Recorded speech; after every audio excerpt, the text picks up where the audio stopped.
Comment on va faire Félix il n'a pas étudié à toi FCC, il n'a pas étudié, il n'a pas les plans.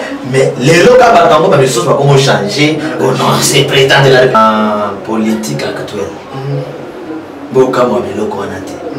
Nous n'avons pas une politique assise. Où il y a un message, c'est le plan spirituel, politique, scientifique. Donc, ceux qui n'ont pas sa révélation, ton message sur le plan politique, ce n'est pas comme analyste. Je reste toujours arrangé à la sauver, à grand prophète et qui touche tout. Parce que la bataille à lobby, la politique,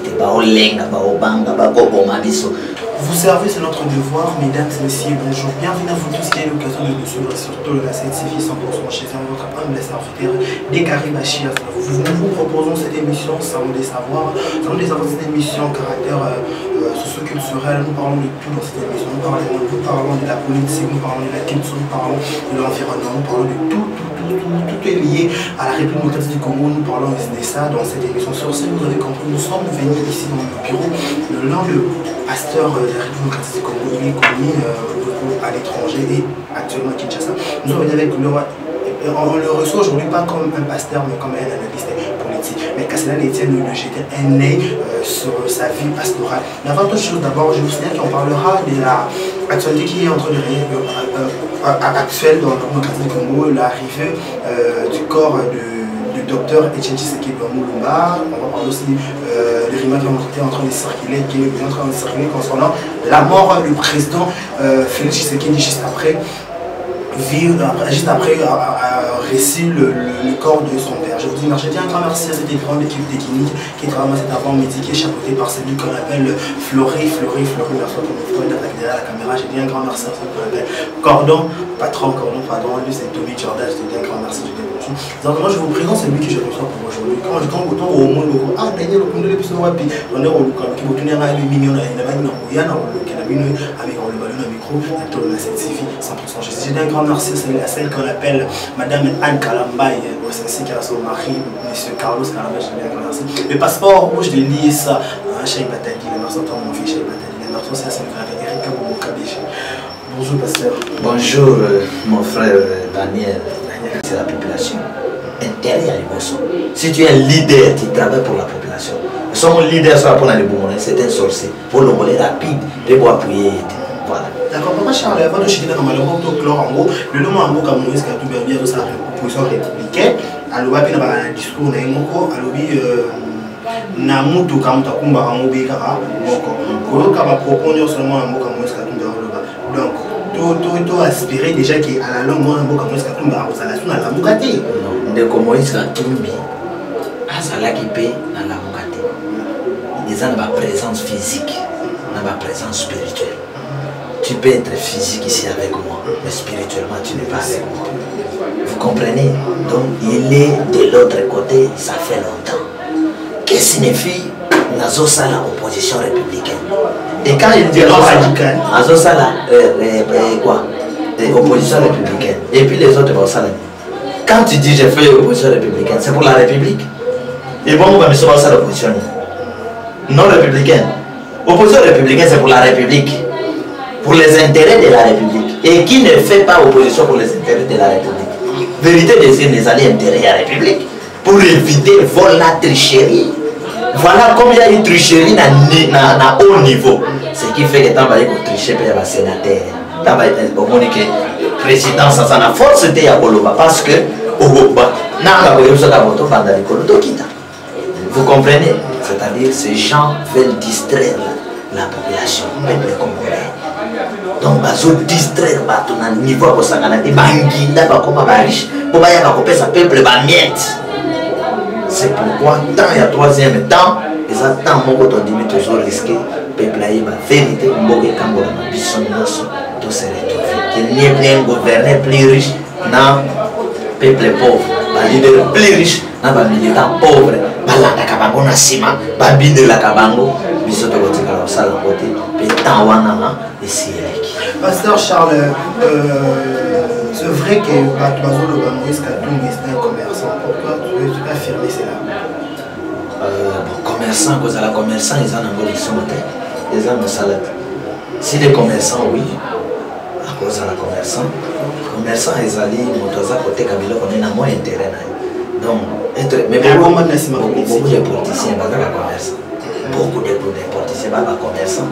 Au moins, on a sommé qu'on a eu un bon l'État. Après, non, ça n'a aucun problème. Donc, commerçant, on a sauté à la capitale, à Hollande de la Ventelle.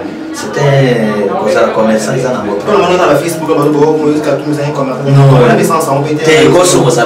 ça n'a aucun problème. Même pas par exemple, il était à Zala qui connaît sa foufou, à Zala qui chauffeur.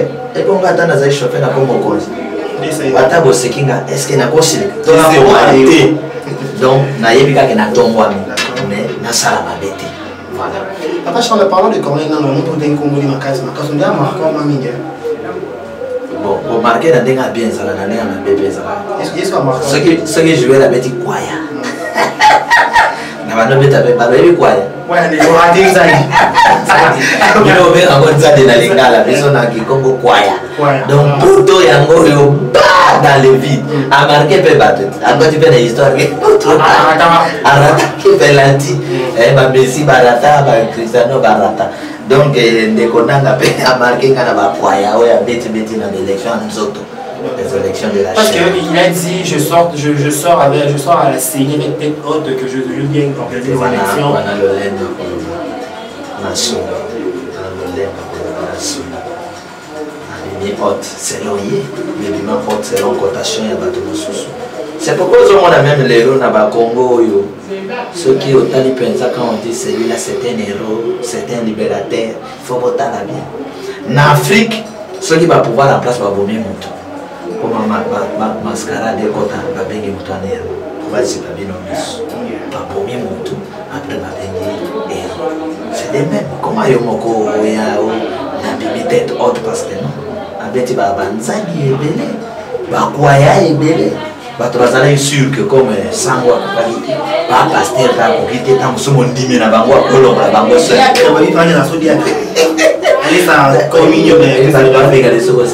Vraiment bato bando bato baboyi ko sambe bisoka tozwa ko zonse motema bato na nzela nzambe me talaka tata ko kondisango abeti kwaya ba pasteur protestant ba méthodiste kwaya mondimi na bango ko bachela kisi donc ate oui, puis Joseph Kabila a utilisé Penza bateau Kabila bateau Nanzambe. Et bateau Nanzambe.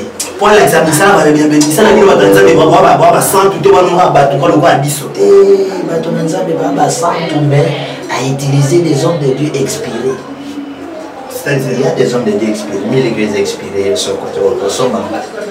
Et personne dans les expirés, yo au procès dans mbam so côté na bote ko talani date expiration siko soki na mboka na sono marchand avec la politique expirée yango to souffrir na politique expirée jamais beaucoup zo ba pona mi poko tambola na ba donc les instruments expirés sur tous les plans de sali poto oyo biso to sa ko vivre mais il a bien fait na ko zo sango chato yo na ba sango ba très intelligent basa la bible ba monte ba yela biso bible soki mise en pratique ezali kwaya ba protestant autre le roi qui catholique pourquoi on a bazali mosoto belé biso de donner la vérité quoi ya ba bi boto za mwana ya batata ya réveil entouré na ba bishop na ba apôtre ayoke la batata na ya betinzadi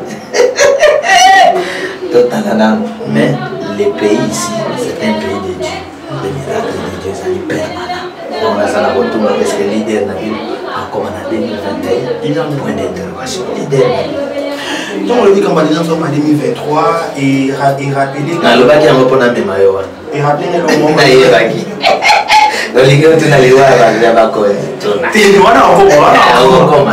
rappeler le moment ça la succès tout base l'internet concernant dernièrement on voit tout le monde sur les réseaux sociaux on a beaucoup fatigué dans le continent à lesquels les différents églises qui m'a beaucoup de l'Okamba pasteur va émeler de qui m'a beaucoup alors la grande surprise pour nous les réseaux sociaux Fachi, ici, la Makoui, la calme, la chapeau, éviter tout le la deuxième république, tout le comprendre sous et le Coran.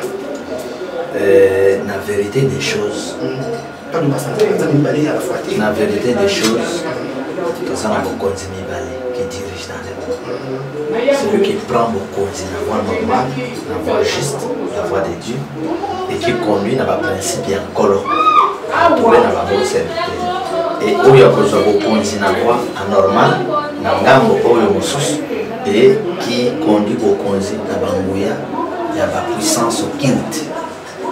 Il y a les bandes à Mboka, il y a Katia Mboka Bondoki. Alors, c'est à total dans ma commune, la Bible, dans Israël, il y avait des rois, Bakoti Bandela Bandanga, de la Lati Biloko. Et il y en a ceux pratiquement Kana Boyoka, Masakoli Nankol, Pekotosa, Libego Yamboka. Alors, jusque-là, Namboka, Tozina noté l'homme responsable de Katia Mboka qui conduit les pays dans la puissance de mon ensemble. Donc, ceux qui ont mis biloko wana, et là, ils ont mis wana les réseaux sociaux peut-être balati ici. Mais ceux qui y moko, alati biloko wana, nakati biloko wana, et ça vous conduit. Il y a un gars qui est en coloté. Conséquence, il y a beaucoup de gens qui ont les sangs. Makile kosopa. Makila na ne sopante. Nde biloko boko yeba soki ndeko Félix akoti na biloko wana. Biloko boko mona boko les sangs. Makila na esopani mokeka. Mezana makile ezali koya bokomona yango ba avion ekozika bokomona yango mituke kopanzana bokomona yango ba maswana nzela ba maindom ekopanzana ba sacrifice bokomona yango biso ba toza kosemble toza na kwa ya péché ba démon pour que peuple congolais se akufi trop ba melaka makilo ba sopa ba 2016 wana ba continuer na ba cette fois-ci vraiment les enfants de Dieu toza mobiliser na ba prière le Seigneur pour empêcher les serpents, les cocatés, les sacrifier pour gérer beaucoup. Crainte de ça que Papa Charles, est-ce que nous rejoignons la deuxième république qui était non, Bokonzi, il y a Kassabo, ils allaient Bokonzi à Lyon. Mobutu, Bokonzi à Léopard. Mosé, à une situation aucune à Lyon. Joseph, à une situation à Léopard. Bam, Léopard, les sous, toi à Léopard. D'accord, parlons de l'euro national qui est héros national, Papa Charles. Oh, c'est qui? Comment au kilo dans mon offre? Quel kilo t'es? Pépélé. Et là qui? Je pense que c'est le fait. C'est qui? C'est qui t'es? Papa Charles. C'est qui? Dis-moi non, c'est qui t'es? La posé une question là, c'est oui, pour normalement, moi en Boka échec, c'est ce qui est du monde en bas, on a ma belle, j'ai dit, lobby déjà qu'on a appelé, il pose la cinquantenaire, après cinquantenaire, et comme vendredi, et vous allez exposer la stade des martyrs, après stade des martyrs, samedi à 11h, et donc on a un mausolée à s'aligner. Mais là, on a une discussion entre la population, différents partis politiques comme héros, couronné comme héros national. Moi, Zoé Kabila, il n'est pas digne que Azala héros national.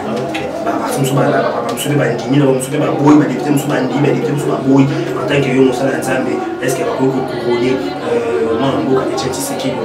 héros national? Premièrement, mon colonne de Abatela, Koya et Korwana. Ceux qui ont la batterie, il y a un battre. Deuxièmement, peuple Oyo, Bazali Koyamba Kor, Kovanda la Matanga Kolela, Bazala très prudent. Pour Oyako Kendembekate, Nanzotoan. Banzoto Yamba chef, coutumier. Banzoto ya un leader rébellé. Et ça, la Kamosala na Makila, et Kendakape na Makila. J'avertis na peuple na bande konanga IDPS ba kendete na libulu na ndeko Etienne gonge beti akei bino bilenge botikala bolela na kimia basala pe mbuluté déjà na yoka misoba koya misoba ya te moma matanga ezale so moma ya bitubate conseil na kopesa papa na ngai omoni mutu lokola nde wale moloto si boluka héros il pouvait causer des héros papa le monta salimi Papa Charles quand va dire biso to corona na défenseur spirituel ya mboka c'est un défenseur banzembo na ya yembaki eza banzembo ya ba sauveur pesi nzambe ya komuku il y a une dimension de l'anarchie. Il faut planifier Eden avant de quitter la terre. Si vous avez commencé à dire, c'est la Jean-Baptiste. Si vous avez commencé à dire, alors pour Bissoto Yakokita.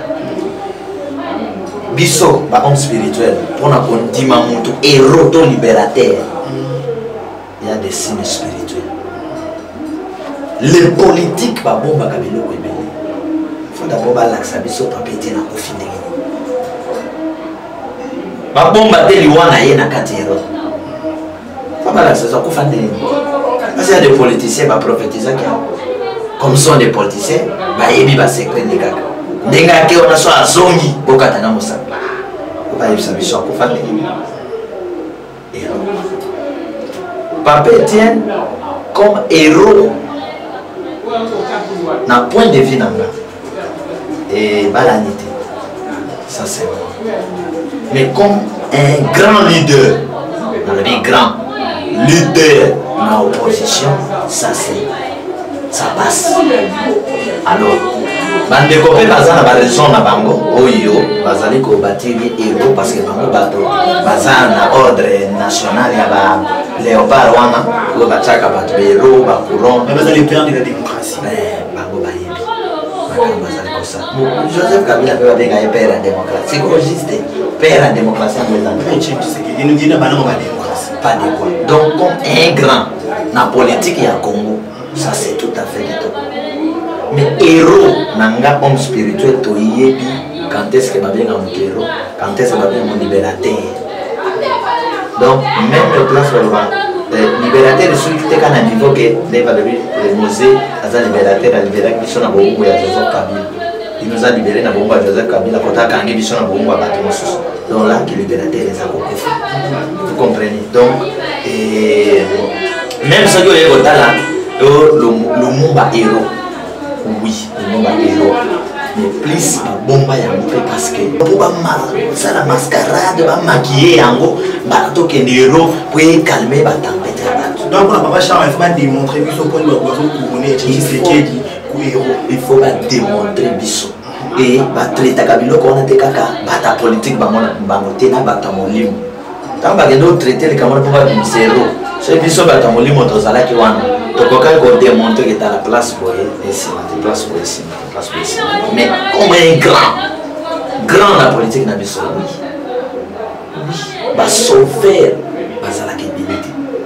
Ils ont le quoi point ya héros wana. Bazala ki ce qui toke na héros na ba djembe. Pour classer là. On doit passer à la limiter. Oui.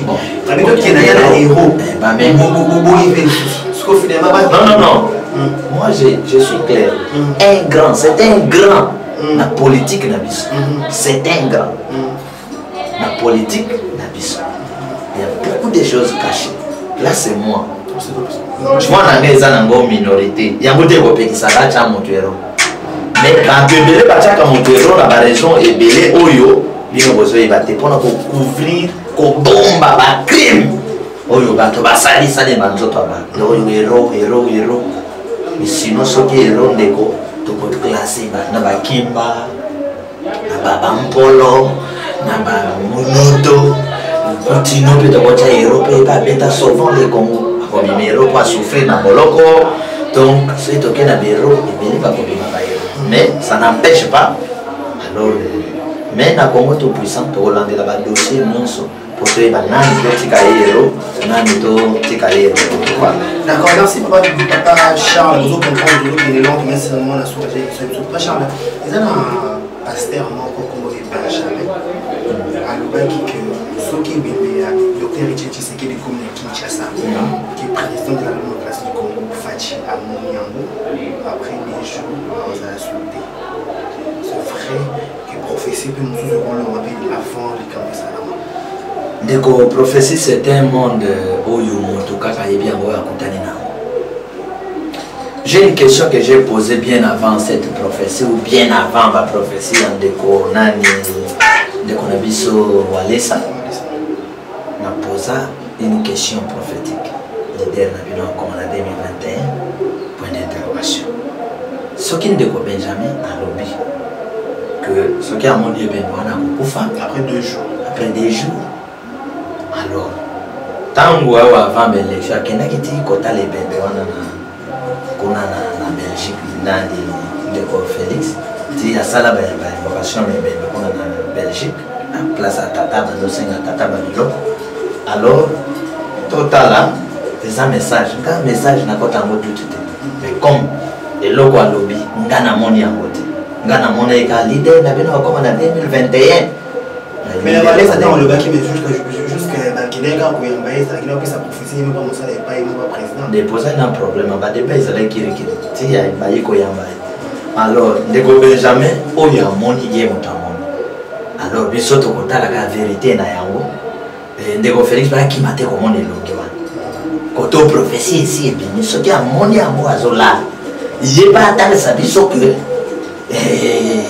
azana problème te indépendant longola manette à mon bébé de tout la prophétie wana eza ya nkolo to eza ya nkolo te mais nga ba prophétie na mpesha kango te po naza prophète naza na monde wana donc prophétie moto yo alobi amoni yango ye témoin so pa akosi ekosambwisaka ye soki mpe alobi solo ekotombola mpe kaka ye parce que eza na prophète moko mpe alobaki awa shadari akozwa soki shadari azwi te nao pasola bible shadari azwa te tozela ye apasola bible apasola te monde ya prophétie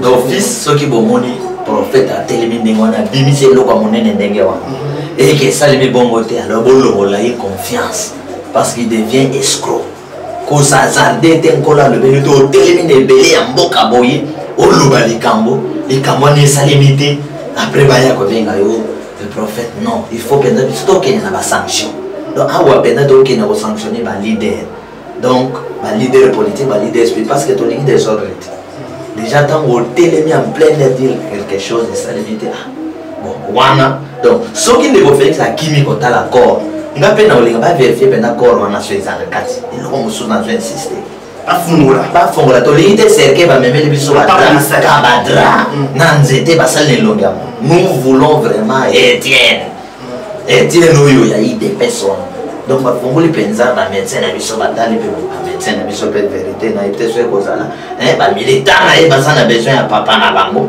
ba moni ye yo pensa mais ba fongola te biso na coutume na biso to lela ke bembe to so mona ite ba ila biso te ebola te makambo ebola wa izate kuna ba formule si ezwaki nzoto ekauki ezamia batala penda ba spécialiste na botala batala batokomona bamona alors ekosala biso bien ndeko Félix wana papa fo alongola manete amona ye alors totala na nsima ekosala ndenge nini po totala nani alobi vérité nani akosi soki ye ba akimi komona yango ndeko Benjamin alobi vérité oki makoro wana d'accord pas seulement que tu as souka déjà et comment question nous sommes dans maman mokili moi si manqué par rapport à la prophétie ya ndeko na yo mosala nzambe prophète pasteur Walesa on le concernant le président de la République démocratique du Congo monsieur Fachi est-ce que démarche soit qui koloba na télévision et la démarche pour malheur na place qui est pour le Congo ça une grande autorité mo ko bon communiquer en face na personne qui na TV démarche soit qui na malamu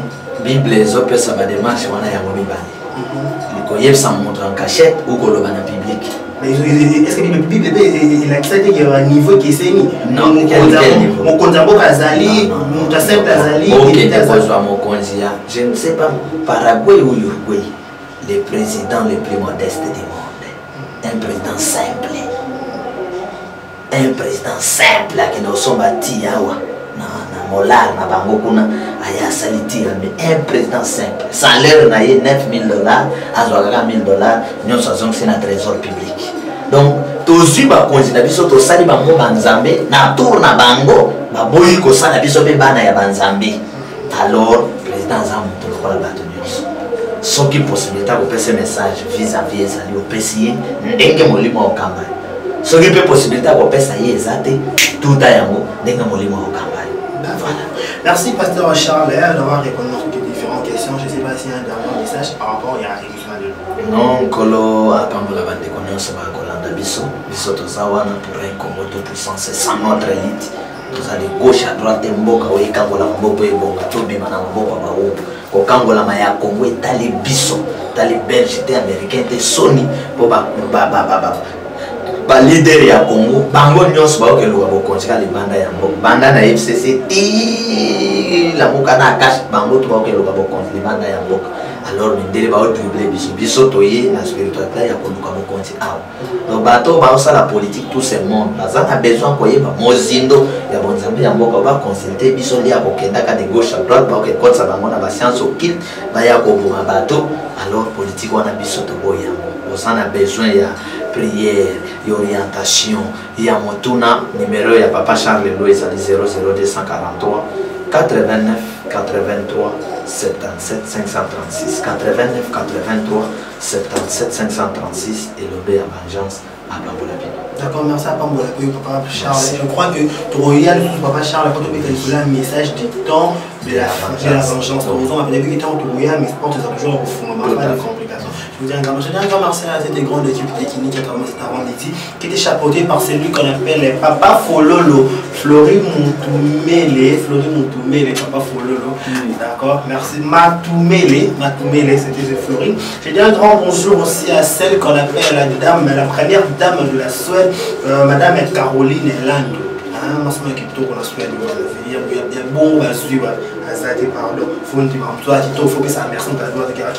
Je sais un grand bonjour celle qu'on appelle les Sierra Rabi tout à l'heure la triple d'option. C'est un bientôt sur l'anniversaire de fêter vos fous la bougie. Non, bon anniversaire c'est ma maman chérie que j'aime beaucoup, ma Agnès et Chilo, je sais, je dis aussi un grand bonjour à celui qu'on appelle le passeport rouge de l'ISA. Les passeports rouges de l'ISA. Lui, c'est qui? Lui, c'est Chaï Badadi. Merci à mon fils. Merci aussi à celui qu'on appelle Eric Ekabongo, le superviseur KBG. Merci à toi. Je dis un grand merci pour toi la semaine prochaine. Merci aussi à ma patronne, maman Anne Kalambayi. Et ainsi qu'à son mari, M. Carlos Kalambayi. Dadi.